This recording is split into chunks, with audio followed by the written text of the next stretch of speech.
Carbocation, carbanion and carb radical जो कि reaction intermediate और हाईली अनस्टेबल केमिकल स्पीशीज हैं। Carbocation, carbanion and carb radical को identify and differentiate करेंगे with the help of definition, representation, hybridization, shape, इनकी electrophilic या फिर nucleophilic nature को जानेंगे। कार्बोकेटाइन क्या है? Carbocation is an ion containing positively charge carbon atom. Carbocation एक ऐसा आयन होता है जिसमें पॉजिटिवली चार्ज कार्बन एटम होता है। जैसे कि आप स्क्रीन पर देख सकते हैं कि मिथाइल केटाइन जिसे CH3+ से रिप्रेजेंट किया जाता है, ये एक कार्बोकेटाइन है और इसका स्ट्रक्चर आपके पास स्क्रीन पर मौजूद है। यहाँ पर सेंट्रल एटम कार्बन और कार्बन के अराउंड 3 हाइड्रोजन एटम रिप्रेजेंट कर रहे हैं मिथाइल ग्रुप को, और साथ ही कार्बन के ऊपर बिल्कुल ये पॉजिटिव चार्ज हमें ये बताता है कि ये एक कार्बोकेटाइन है, क्योंकि यहाँ पर सेंट्रल एटम कार्बन के ऊपर पॉजिटिव चार्ज है। और बाय डेफिनेशन हम ये जानते हैं कि carbocation is an ion containing positively charge carbon atom. जैसा कि हम जानते हैं कि केटाइन्स मीन्स लॉस ऑफ इलेक्ट्रॉन, यानी जब कभी कोई एटम इलेक्ट्रॉन को लूज करता है तो एज अ रिजल्ट हमारे पास केटाइन फॉर्मेशन होती है।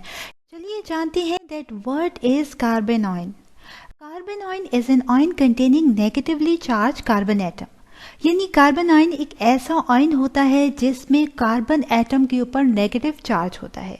जैसे कि आप स्क्रीन पर देख सकते हैं कि मिथाइल एनाइन जिसे CH3- से रिप्रेजेंट किया जाता है, और यहाँ पर सेंट्रल एटम कार्बन और कार्बन के अराउंड 3 हाइड्रोजन एटम रिप्रेजेंट कर रहे हैं हमारे पास मिथाइल ग्रुप को, और साथ ही कार्बन के बिल्कुल ऊपर नेगेटिव चार्ज हमें ये बताता है कि कार्बन जो है यहाँ पर इसने इलेक्ट्रॉन को गेन किया है। यही वजह है कि एनाइन फॉर्मेशन हुई है। यही वजह है कि हमारे पास मिथाइल एनाइन कार्बेनॉइन है, क्योंकि यहाँ पर सेंट्रल एटम कार्बन जो है इसके ऊपर नेगेटिव चार्ज रिप्रेजेंट करता है कार्बेनॉइन फॉर्मेशन को। चलिए जानते हैं that what is carb radical.